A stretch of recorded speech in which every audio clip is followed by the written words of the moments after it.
A science fiction writer says that the Lord of the Rings author J.R.R. Tolkien was racist because he didn't like orcs. True story. Author Andy Duncan told Wired magazine, quote, and this is a real quote, "It's hard to miss the repeated notion in Tolkien that some races are just worse than others. In the long term, if you embrace this too much, it has dire consequences for yourself and for society," unquote. Duncan, who has won many science fiction and fantasy awards, including the award for making a fuss about utter nonsense and the prestigious award for attacking the author who created the genre in which he wins awards, has a point. We must not regard orcs as evil warriors raised from the earth by the Dark Lord just because they're evil warriors raised from the earth by the Dark Lord. People might soon begin to prejudge orcs and feel they shouldn't move into their neighborhoods riding on the backs of battle wolves and driving their jagged swords into the hearts of the innocent. Before you know it, every time an orc gets in an elevator, the women there will instinctively clutch their purses so that their severed hands will later be hard to detach from the purses they were clutching when the orc cut them to pieces. Tolkien did indeed speak in very bigoted terms about the multicolored goblin-like creatures whom he said had hearts of granite, deformed bodies, and foul faces which smile not. He also displayed his privilege by criticizing the orc habit of eating human flesh. Obviously, different cultures have different culinary tastes, and it would be the height of small-mindedness to condemn a person's dining habits just because he struck off your leg with a battle axe and then tore it to pieces with his dagger-sharp, blood-drenched fangs. In reaction to Duncan's woke remarks, J.R.R. Tolkien was banned from Twitter, where phrases like "orcs are not human beings" have been deemed hateful, although it's still fine to say that about Jews. Trigger warning, I'm Andrew Klavan, and this is The Andrew Klavan Show. I feel hunky-dunky, life is tickety-boo. Birds are winging, also singing hunky-dunky-doo. Ship-shape, tipsy-topsy, the world is zippity-zing. It's a wonderful day, hurrah, hooray! It makes me want to sing. Oh, hurrah, hooray! Oh, hooray, hurrah! All right. Boy, this week went by so fast. The Klavanless weekend is already looming above us like a mountain that is about to collapse, or maybe an avalanche of sheer terror and blackness. But here it is. But stave it off. Do not go gentle into that Klavanless weekend. Stave it off by listening tomorrow to the latest episode of Another Kingdom, which will be available to everybody. That's Chapter 8, The Darkest Hour. There's only 2 more after that. So you want to tune in and hit it while you can. That will be released tomorrow for everybody. It's been available to subscribers all week, but now it'll be released to everybody, and you can find that on iTunes. And please go on and subscribe and leave a 5-star review if you like it. Same thing with the show. It really helps us out when you do that, when you subscribe. And even if on YouTube, if you're watching on YouTube or listening on YouTube, you hit that little bell and you can get a subscription there. That helps us out as well. And if you would like to get the copy of the book, I know this is my audience, so not too many of you can read, but those of you who can actually read books, if you want to get the first season of Another Kingdom in novel form, you can get that at anotherkingdom.editorsexclusives.com. That's pre-ordering it. It comes out in March, but you get all these goodies, including a prequel I wrote. So you can get it at anotherkingdom.editorsexclusives.com, and you can get the book there. That's all Another Kingdom stuff. Now, let us talk about I love this. This is Calming Comfort Weighted Blanket. Over Thanksgiving, I had relatives and friends came over, and my Calming Comfort Weighted Blanket was actually sitting on a chair, and everybody started trying it out, and it was really amazing. The thing about this was a weighted blanket, so it kind of imitates the feeling of being hugged. It just gives you, it's like that, you remember the little blankie you carried around like Linus when you were a kid? That's what it's like. And you put it on the bed, so help me. So even I slept better, and I never sleep, but even I slept better under this weighted calming comfort blanket. But everybody was trying it out, and they put it on there. You just hear this kind of sigh like, I like this so much. You can experience a great feeling of it really is this kind of feeling of security, wonderful feeling of having a blanket. The Calming Comfort Weighted Blanket comes with a 90-day anxiety-free, stress-free, best night's sleep of your life guarantee from Sharper Image. And right now, just for our listeners, you can go to calmingcomfortblanket.com and use the promo code Klavan at checkout to receive 15% off the displayed price. That's Calming Comfort Blanket, calmingblanket.com, promo code Klavan. And because you can't cut a price on a great night's sleep, go online now at calmingcomfortblanket.com and use the promo code Klavan. You can sleep like a log or just lie awake asking the big questions like, how do you spell Klavan? It's Klavan. No E's in Klavan. I just make it look easy. So you want to try it out. It really is a lovely feeling. So, I'm watching the news this week, and there have been a couple of stories, and we're going to cover a bunch of them. There's one breaking right now that's kind of interesting, but I ask myself, I look at the news, and you ask yourself, what's the purpose of the news media? And this has been something that's been on my mind since I was in the news media as a young man. You think, like, what am I doing here? What is the work that I'm sent here to do? Because it's basic Aristotelian logic. You cannot know whether a thing is good until you cannot know if you're doing a good job until you know what the job is for. You can't know the nature of something until you know what it's supposed to do. Well, what's the job of the news media in a free society? It's obviously to inform the people so they can make good choices about the government, because they are the sovereign of the government. Their government represents them. They are not in the government, but they are the power of the government, the sovereign of the government. You want them informed so they make good choices. And Donald Trump is just right about this. The news media fails. They fail in this in every way because of their leftist bent, because of their bias. And it ain't right. It ain't right. There's nothing we can do about it by law because of the First Amendment, and that's the way it should be. But there should be some appeal to conscience. It's not enough to say, oh, this is what people want to see. It's not enough to say, it's capitalism and we're here to make a profit. Capitalism doesn't excuse you from virtue. We all want to make a profit, but capitalism doesn't excuse you from being a virtuous person. You still want to do the thing. You want to make money by doing the thing that people are showing up for. And people show up for the news, or they should show up for the news, to be informed. And every story, they are misinforming us. And Trump is right. I don't know if it's right to call them the enemy of the people. I get that that's a weighted phrase that's been used by tyrants, but they are certainly working against the best interests of the people. So let's take a look at some of the stories that have been coming down today that we've been covering, and the way they're just being twisted. I mean, we have to start with the Mueller investigation because there's a breaking story here. Michael Cohen, who was the kind of tough-talking fixer, the guy who said he'd take a bullet for Donald Trump. Apparently he'd take a bullet for Donald Trump, but he ain't going to prison for him. All these guys are like this. These New York tough guys, they're all these little, like, wheedly guys who sit around and talk like they're gangsters, but they're not gangsters. Even gangsters, they talk tough, but the minute the feds have got them, they roll over. They're all like this. So anyway, he's rolling over and he's talking to Mueller, and now he is telling the story about that he's pleading guilty.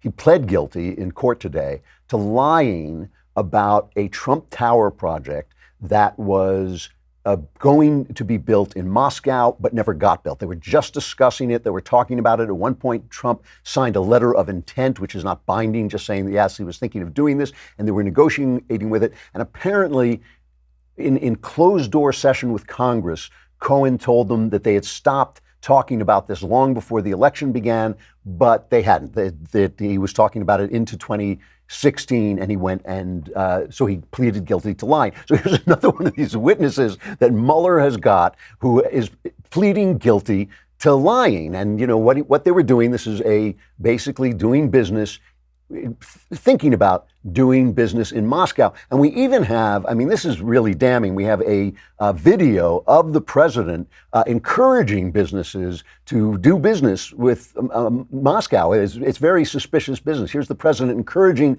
American businesses to do business in Moscow. Companies represented here today are moving forward with a series of major trade and investment deals that will create jobs for both Americans and Russians across many sectors, from aerospace to automotive engineering to the financial sector and high technology. I am especially pleased that Boeing and Russian technologies are moving forward with a $4 billion deal on 50 Boeing 737s. This is a win for Russia, creating a long-term market for its raw materials and resulting in modern airplanes for Russia's travelers. That really is damning. The president of the, well, wait, I'm sorry, that was a different, sorry about that, it was a different president. And this was 2010 when Obama was personally bringing businesses over to Moscow. So doing business with Moscow has only suddenly become this sinister thing. And I have to play, well, let's play Trump's version of this first, because Cohen himself didn't make a statement to the press, but here is Trump being asked about it. And here's what he says about Michael Cohen saying that he lied about when this project was going forward. So Michael Cohen has made many statements to the House, as I understand it, and the Senate. He put out a statement talking about a project which was essentially, I guess, more or less of an option that we were looking at in Moscow. Everybody knew about it. It was written about in newspapers. It was a well-known project. It was during the early part of 16, and I guess even before that. It lasted a short period of time. I didn't do the project. I decided not to do the project, so I didn't do it. So we're not talking about doing a project. We're talking about not doing a project. Michael Cohen, what he's doing is he was convicted, I guess. You'll have to put it into legal terms. But he was convicted with a fairly long-term sentence on things totally unrelated to the Trump Organization, having to do with mortgages and having to do with cheating the IRS, perhaps, a lot of different things. I don't know exactly, but he was convicted of various things unrelated to us. He was given a fairly long jail sentence, and he's a weak person. And by being weak, unlike other people that you watch, he's a weak person, and what he's trying to do is get a reduced sentence. So he's lying about a project that everybody knew about. Well, it is true. This project was not a secret. I'm not sure whether Trump, I couldn't find anything of Trump saying that it had been turned off earlier than this. But it's another one of these examples. Remember, they were talking earlier in the week. Mueller went before the court and he said that Paul Manafort was lying to him and therefore violating his plea agreement. And he wanted him to get the full sentence instead of the sentence they had agreed to, the reduced sentence they had agreed to. And the press played this like, oh, Manafort is lying. But the lies, it now turns out, according to sources talking to the Wall Street Journal, the lies were alleged misstatements about his personal business dealings and his contacts with a former associate in the Ukraine, and they don't seem to have anything to do with this Trump-Russia collusion. And just to flesh this out a little bit before talking about the way the press has covered this, we've got to go to our old friend Adam Schiff, this guy who, I always make fun of the left for calling people Hitler and calling people McCarthy, but Adam Schiff is a genuine Joe McCarthy figure. He has been damning people without producing evidence since this whole thing began, and he does it again here. Everything he says here is simply, it's just not true. Well, if Mr. Cohen misled the Congress about the president's business dealings in Russia deep into the campaign, it also means that the president misled the country about his business dealings and that the Russians were apparently attempting to gain financial leverage over the potential president of the United States. This just underscores how important it is for us to finish the investigation, to determine what financial links the Russians have to the president and the Trump Organization, to determine whether they continue to hold leverage. So clearly, we have a lot more work to be done. And just as clearly, the president has misled the country about his financial dealings with the Russians. Well, who says? I mean, just because Michael Cohen lied about something, we don't even know exactly what the lies were, but just because he lied in closed-door sessions about this, why does that mean that Trump lied or that Trump did anything wrong? He was doing business with Russia as a businessman, and he stopped, and as he says, he didn't go through with it. But the problem here for me, and it's a huge problem, is the absolutely supine credulousness with which the press has covered this because they want to destroy Donald Trump so badly. Let's take it from the top. The Russians, as far as we can tell, spent a couple of bucks on Facebook putting out trollish little stories that were kind of in keeping with the other stories that were going back and forth in America. There's no evidence, as Rod Rosenstein himself has said in the Justice Department, there's no evidence that this had any effect on the elections. There's all this idea that they were tampering with our elections, that they did something with the vote that they had an effect. The stuff Max Boot came on the show and talked about. It's just not so. Or if it's so, nobody has indicated it or shown it in any way, shape, or form. So we're talking about something that didn't actually have any effect, just kind of this minor trolling that some Russians have been accused of and will never learn the truth of it because they'll never appear in court, so it'll never be proved. That's the first thing. Secondly, collusion is not a crime. There's no such crime as collusion. So the thing that we're talking about is not even illegal. And yet, this is covered with this po-faced credulousness, this kind of blank stare that it's all fine. Well, nobody is asking, except on the right, and mostly really good reporters like Kimberly Strassel, thank you, at the Wall Street Journal is doing a great job, and Molly Hemingway at the Federalist are really covering the fact that this is a disgusting display of machine politics by the Obama administration, where they took this stuff, this misinformation that Hillary Clinton's people had collected from the Russians and gave to the intelligence people, and the intelligence people made sure it got leaked to the press, and the press has covered, followed it. All the stuff that Trump is angry about on this, he's right to be angry about it. This is a setup, and yet, what would it look like? What would it look like if the press covered this honestly, if they covered it from both sides? It would be a different story. And it's just, and now Trump is playing them because they get hysterical every time he says anything that indicates that he thinks that the Mueller investigation is a sham. So recently he told the New York Post, he said he hasn't taken a pardon for Paul Manafort off the table. What he said was, we've never discussed it, but we haven't taken it off the table. Why would I take it off the table? Now stop and think about that statement for a minute. That's a non-statement. That statement means nothing. We haven't discussed it. I haven't taken it off the table. But why would I take it off the table? That's a non-statement. That doesn't mean anything. So let's hear how cable news played this. This is both CNN and MSNBC, how they played that statement and what they think this means. It sounds like the president is dangling a pardon to Paul Manafort. And at this point in time where Manafort is signed up on Team USA, that's really pretty close to witness tampering. Joyce, you've already alluded to witness tampering.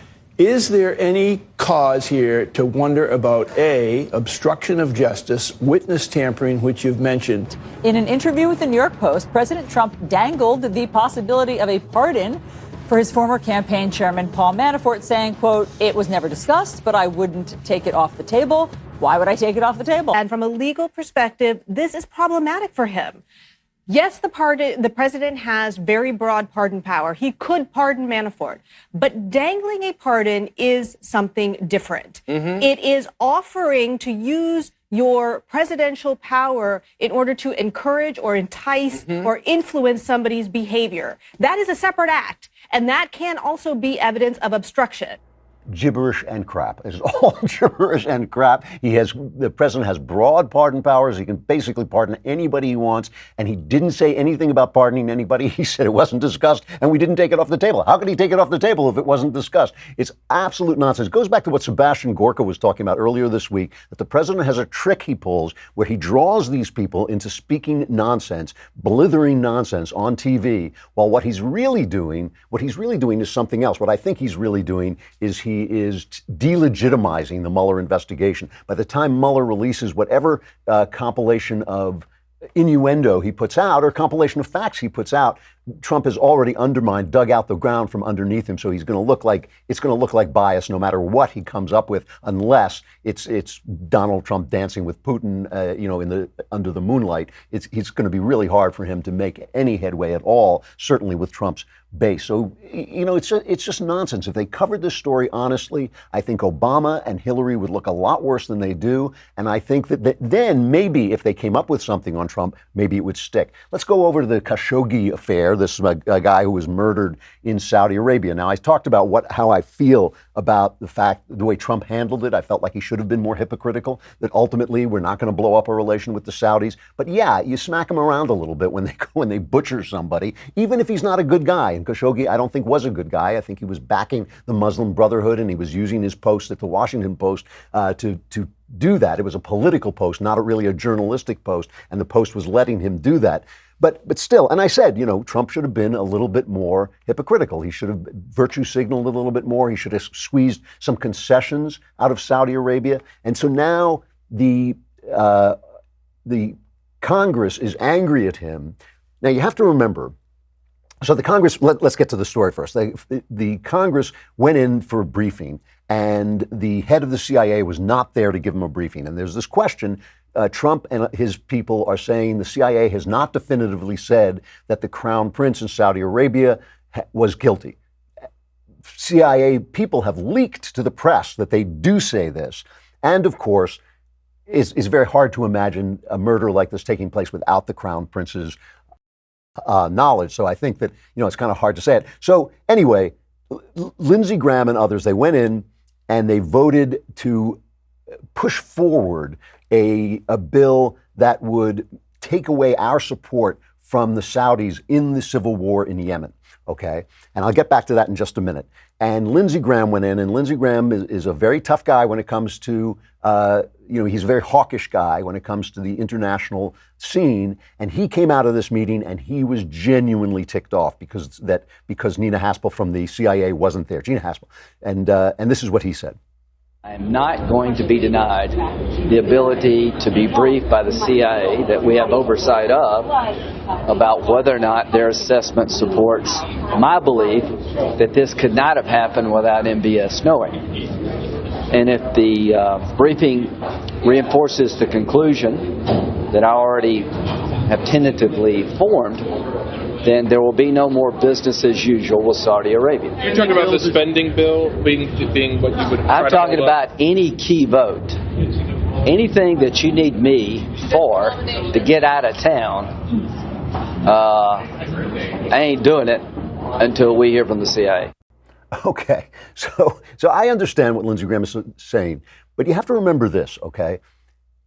The Senate is not in charge of foreign policy. The president is the leader on foreign policy. It is the president who is trying to negotiate, and the president's men who are trying to negotiate their way out of this war in Yemen. Let's just talk about this war in Yemen for a minute. It's a civil war, and it's vicious, and it is a human rights disaster, and it is just tearing the country apart. And you got to remember, people live in these countries. They're not just the government. They're the people who live in these countries, and people are being slaughtered, and kids are starving, and it's awful.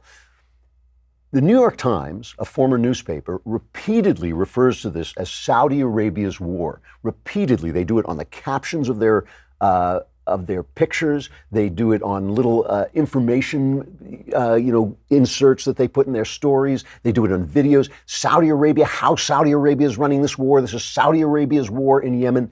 This is a proxy war in Yemen, and it is between Saudi Arabia and Iran. And a lot of the people who are trying to undermine our relationship with Saudi Arabia because of this Khashoggi thing are people who are trying to restore Barack Obama's lunatic policy of supporting Iran, the worst country on earth, one of the worst terrorist sponsors on earth. Now, that's not what Lindsey Graham is doing. What Lindsey Graham is doing is joining up with those people temporarily to send a little zets to the president to say, hey, you got to be a little tougher on these people. And that's okay. That's good politics. But remember, it's the president who's desperately trying to get to this peace. And here's what Pompeo said about the bill that they were pushing forward in the Senate. We are on the cusp of allowing the U.S. envoy Martin Griffiths to, in December, gather the parties together and hopefully get a ceasefire in Yemen, something that we have diplomatically been striving for months, and we think we're right on the cusp of that. And so it is the view of the administration, Secretary Mattis and myself, that passing a resolution at this point undermines that. It would encourage the Houthis, it would encourage the Iranians, it would undermine the fragile agreement for everyone to go to Sweden and have this discussion. So it's all lots of fun for the Senate to virtue signal and say, and I said Trump should have been a little bit harsher, a lot harsher in his rhetoric against the Crown Prince. He should have, he should have posed. He should have said, no, we can't allow this and all this. And he did say this. He did release a statement condemning it. But, when he talks, he's such a blunderbuss that he just goes like, boom, we're going to keep our relationship. We need the money. We need the allies and all this stuff. But what they're really talking about is negotiating a peace which would not come about if America were not backing the Saudi Arabian side in this civil war. When he was talking about the Houthis, that's the Iranian side in the civil war. They're trying to broker this peace to save a lot of lives. So all the stuff about Khashoggi, is well and good. And yes, we should definitely stand up for American values at all times and say the right words. But they're talking about a lot of dead people, a lot of dead kids, a lot of dead women who are just being slaughtered, dead civilians who are being slaughtered in the civil war, and we're not going to hold that up to avenge Khashoggi. And it's ridiculous. And for the New York Times, I mean, shame on them, really. For the New York Times to call this Saudi Arabia's war in Yemen is just a plain lie. It is a plain lie. And if they covered it honestly, at least we would be able to see the complexities that Trump and Pompeo and Mattis are dealing with that make it a little difficult to do the kind of virtue signaling that the people in Congress who are not responsible for it don't have, they get to do that, but Trump and his people cannot do it. They have to deal on the ground. And the final story I want to deal with in terms of the way the press has recovered it is not the way the press has covered it, because when I say the media, I don't just mean the news media. I also mean social media. It's what's happening on Twitter. Really interesting, this story. I just want to get back to the story because I covered it in the beginning of the week, and I want to get back to a development that's taken place. We were talking about the fact that people are being kicked off Twitter, and one of the things they're being kicked off Twitter for is saying that men are men and women are women. It's like saying it's like kicking people off Twitter for saying rain is wet. It's like rain is wet. That's a hateful thing to say. How about what if you're dry rain? What if you're that's what they're saying. What if you're a man who's a woman? What if you're a woman who's a man? So it's nuts. But the other thing that happened, of course, was this guy Jesse Kelly, who is a right-wing talk show guy. He's got a provocative sense of humor, sort of like me. He's a Marine combat vet. He was kicked off Twitter for no reason that was given to him. His thing was just taken away from him. Well, let's just play what he was saying to Tucker Carlson after he was taken off, because it was really true. He was talking about the fact that InfoWars was shut down and nobody except for me and Tucker too, I believe, spoke up about that. And we said, this is wrong. They're taking the weakest guy, but they're coming after all of us. And that's what Jesse Kelly said after he was pulled off. They came for Alex Jones first because he's a nut job and they wanted to see how the right would react. They got him. And I knew they were coming for me. They'll come for you too. It's not a big deal that I got kicked off Twitter. It hurts Twitter worse than it hurt me because they finally kicked off somebody that woke everybody on the right up. People are now starting to realize what Twitter has become. Twitter's nothing but a platform. It's a blank piece of paper that somehow one day woke up and decided that they were the artist, that they were in control of what gets put on that piece of paper, and that's not where their power lies. So if they continue along this path, it's going to be nothing but two feminists screaming at each other because one of them accidentally found a boyfriend. Great line. That's very funny. So anyway, there was a reaction to this. It was not the Alex Jones situation.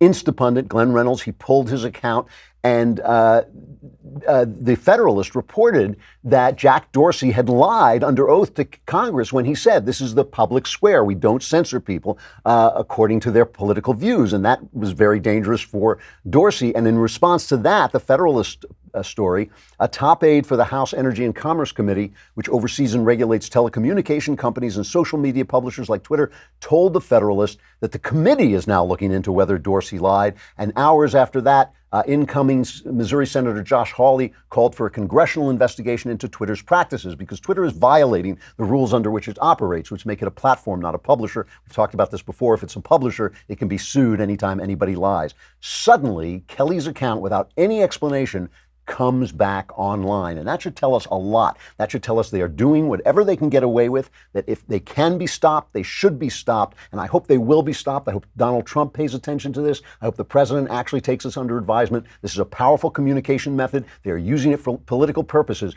But the lie here, the big lie is, of course, that they're not doing it. But the other lie is that when you censor people from saying that a man is a man and a woman is a woman, you are essentially demanding that they conform to your version of reality. I've talked, I hope, with compassion about people who feel that they are the wrong gender or the wrong sex or however you want to say it. I don't mean to be uncompassionate about it, but you do not become a woman simply because you cut bits of yourself off. You do not become a woman simply because you wear a dress. You don't become a woman because you feel like a woman. And if you can't say that, then you cannot put forward your idea of reality, and you have ceased to be a platform, because that's what a platform does. It allows people to express their opinion. There is nothing hateful about telling the truth. There is nothing hateful about telling the truth. It is often the most loving thing that you can do. All right, listen, coming up on Monday, December 3rd, our next episode of Daily Wire Backstage, the holiday edition. Our version of Santa Claus, we just call him the God King, the Daily Wire God King, Jeremy Boring.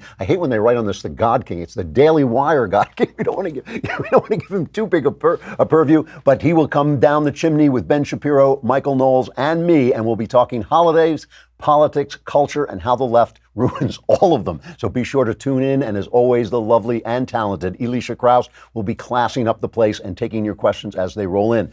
Only Daily Wire subscribers get to ask the questions, so make sure to subscribe today. You'll get Another Kingdom, you'll get Shapiro, you get Knowles, you get the mailbag, you get everything you could possibly ask for. It's only a lousy $10 a month.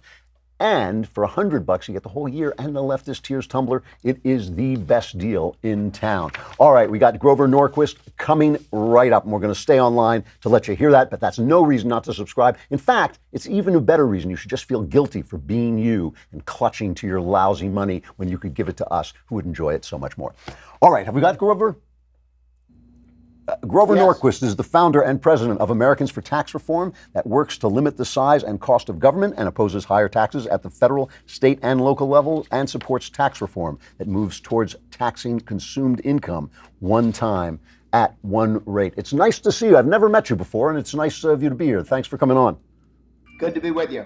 So let's start at the beginning before we get to the election and the results of the election. Your position is there basically taxes should never go up. Is that a fair way to say it? Correct. Taxes are too high. Spending is too high. Taxes should certainly not go up, and we need to bring spending down. And so is this a way of what they call starving the beast? If you think if you keep taxes low, that ultimately the government will have to find a way to spend less? Not entirely. What it does do is if enough members of Congress, and we have 90% of Republicans in the House and Senate, have made a commitment in writing to the American people, I will never support or vote for a tax increase. If you take tax increases off the table, then and only then is there a conversation about reforming government to cost less. As long as taxes are an option, the Democrats never cease to be willing to talk about another tax. Let's tax beer or wine or cigarettes or this, that, or the other thing, or rich people or people who live in other states. And you never get to reforming government to cost less. Once taxes are off the table and the only thing to look at is spending, then we've actually had some success, even in Obama's presidency, in actual reduction of spending as a percentage of the economy. So can you put into plain English what it means to tax consumed income one time at one rate? What exactly does that mean in real words? Sure. You want to do one rate. I'm originally from Massachusetts. Prior to emigrating to the United States, I grew up in Massachusetts. And there we have, by Constitution, a flat rate, single rate income tax. And 5 times the left has put on the ballot, let's go to a graduated income tax. 5 times Deep Blue, Ted Kennedy, George McGovern, Massachusetts has voted that down. Once you have a flat tax, people do not want to go to a graduated tax because they have very sophisticated conversation on talk radio. Yeah, year 1, they raised Ted Kennedy's taxes. Then they come for me and the Kennedy kids don't care. And they'll just raise our taxes altogether. So you want a single rate. When I say consumed income, we want to tax income one time. If you save it, you don't tax the part that's saved. You tax it when it's consumed later. So you want to tax income one time, consumption one time. Right now we tax you when you earn it, when you save it, when you invest it, we tax it again. If it goes into a company and it earns money, it gets taxed again. If you're stupid enough to die, they tax it again. So we want to say, look, pick a time. Beginning, end, middle, whatever. Steal some. Go away. Fair enough. And were you happy with the tax reform bill that was passed under Trump? It was a very, very good start. Very important to take our corporate tax from 35%, highest in the world. This is difficult for Americans who think that we're the free marketplace, right? China, socialist China, 25% corporate tax.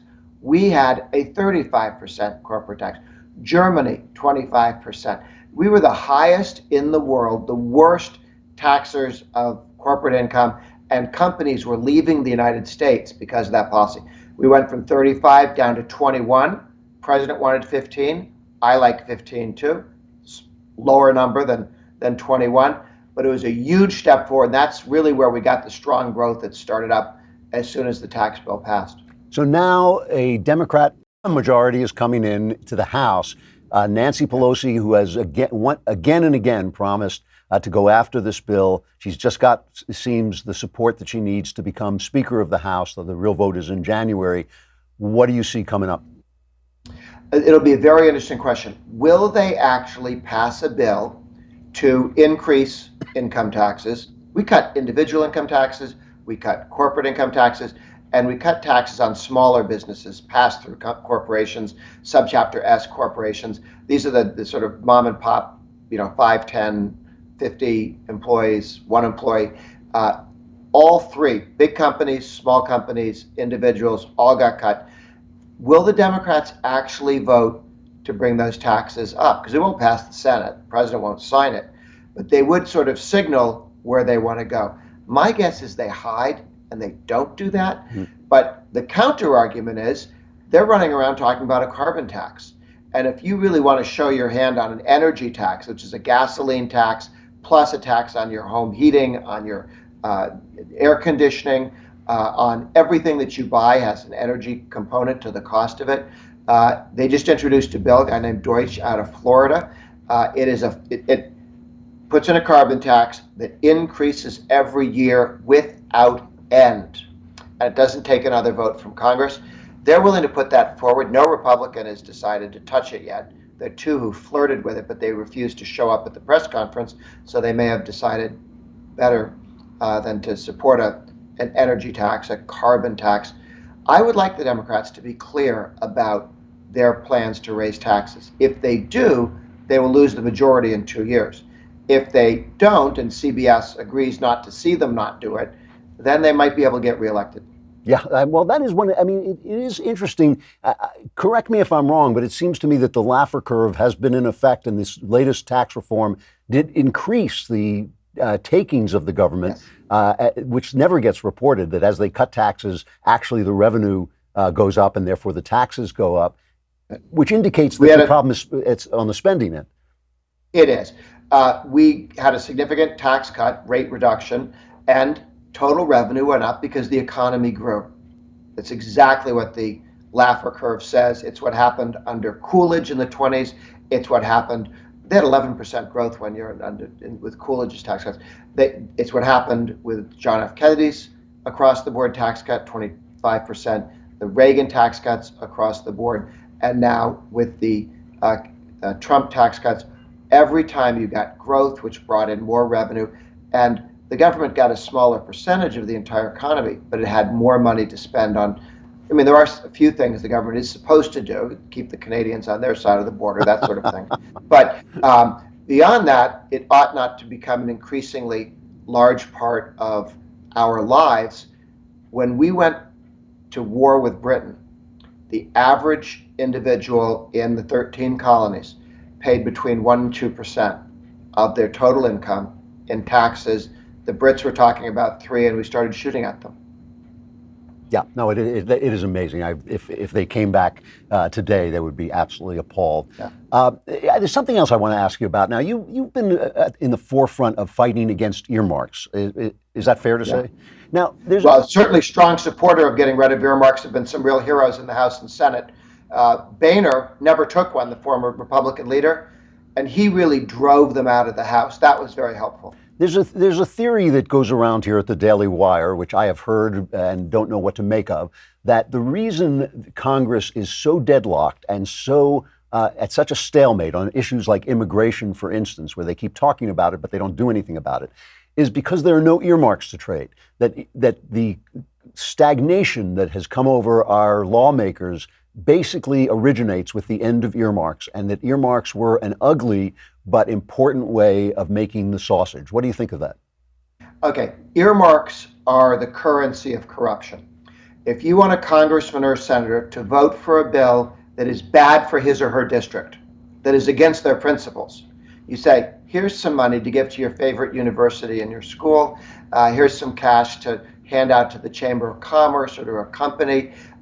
We will buy your vote with other people's money.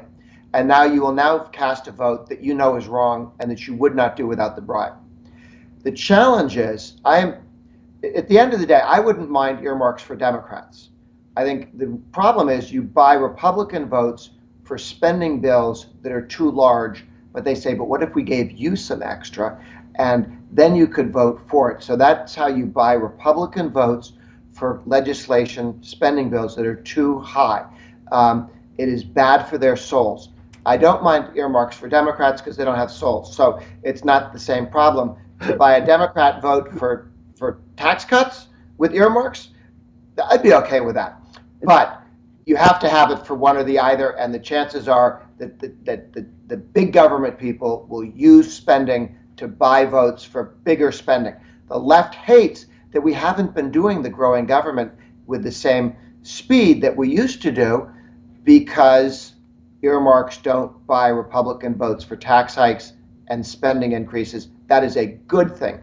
Gridlock is always better than stupid. Grover Norquist, very interesting. I'm glad you came on. I hope you'll come on again. It was nice to meet you and interesting conversation. Thanks a lot. Good to see you. All right, stuff I like. That was great. Who was that? Dave Ali? I like that one. All right. I got a couple of things I want to talk about today. Two things, literally a couple of things. One is this film, The Favorite. If you haven't seen it, it's in theaters now. It is, they used to say of Deadwood that it was Shakespeare with, and then a filthy word. So it was Shakespeare with dirty words. This is masterpiece theater with dirty words. It takes place during the reign of Queen Anne in England in the early 18th century, and it is about two women fighting for her favorite.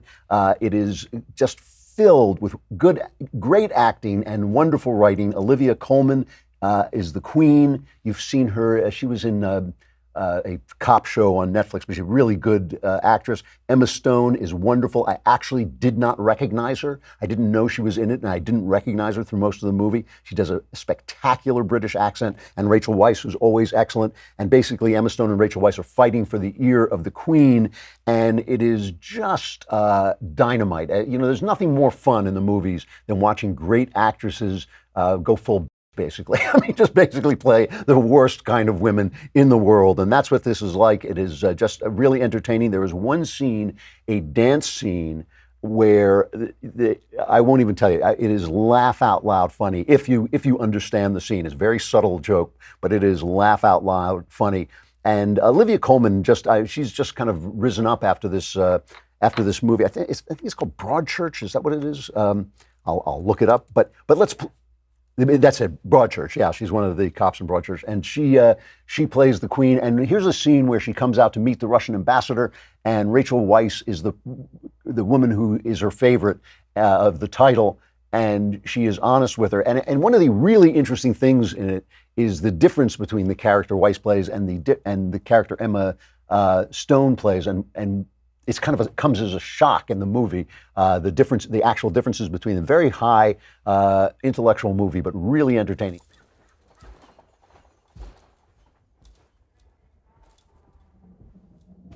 Did you just look at me? Did you? Look at me! Look at me! How dare you! Close your eyes!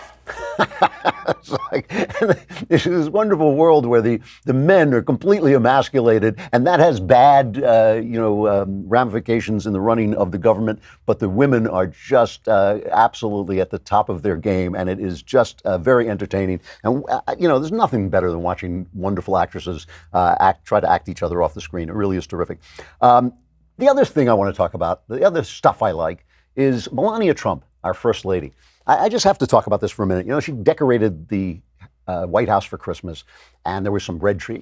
I don't know. I have no way of judging this myself. It looks festive and Christmassy to me. It's certainly not an important thing. And of course, the press just went after her whole hog. They called it kooky and jarring, a touch of menace. Vice said Melania was planning another Christmas from hell.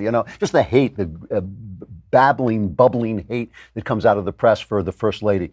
And it expresses itself more than anything, of course, in the fact that this beautiful, graceful woman is not on any of the magazine covers. She never gets the kind of coverage that most First Ladies get. Even Laura Bush got, and even some other Republican First Ladies, but especially, of course, Michelle Obama, and any Democrat First Lady is always going to get the kind of elevation that they get, and just the fact that they represent us. And I have to say, Melania Trump has a past that I made fun of, and that I will probably continue to make fun of. There was every reason to think that she was going to do a bad job as First Lady. I would have said so. I'm not very big on attacking First Ladies, but I would have said so if I thought she was doing a bad job. I think she has been excellent. She's been gracious. She's been lovely. She's fighting this opiate thing, which, the news came out today that the life expectancy in America has fallen yet again, which is a sin. And the only reason it didn't fall more is because we're making headway in the fight against cancer. But all of this is suicide. It's all despair. It's all spiritual. And she's doing that fight. And this is what the press is talking about. Here's the thing that I just want to say, though. If they had put her on the magazine covers, if they had put her on TV, if they had treated her with the respect that she deserves just from her position and the respect also that she has earned by her graciousness and her loveliness and her ability to represent us as First Lady, she would have just been a First Lady. But as it is, they have turned her by excluding her, by degrading her, by attacking her, by disrespecting her. They have turned her into an icon, and it is rather wonderful. They've turned her into the representative of ourselves. And I just want to say that we get it, folks. We get it, mainstream media, and we get it, Hollywood. We get it. You hate us. We understand. We got the message. You don't want us to partake in your glamour. You don't want us to appear to be sophisticated. You don't want us to seem that we have a sense of humor and can make jokes as well. So you've banned us from late night TV. You've banned us from the magazine covers. You've banned us from Hollywood. We get it. You hate us, and back at you. And I think that she has become the icon of that. She has become the receptacle of that hatred, and it makes her more beautiful. It makes her really an important figure, a more important figure than she would be if she were just a First Lady and were being treated with the respect that the First Lady of the United States of America deserves. All right, we are going into the Klavanless weekend. I'm sorry to leave you here, but I must. Those of you who survive, gather here again on Monday. We will be here. The backstage will be here, and we'll all be talking together. I'm Andrew Klavan. This is The Andrew Klavan Show.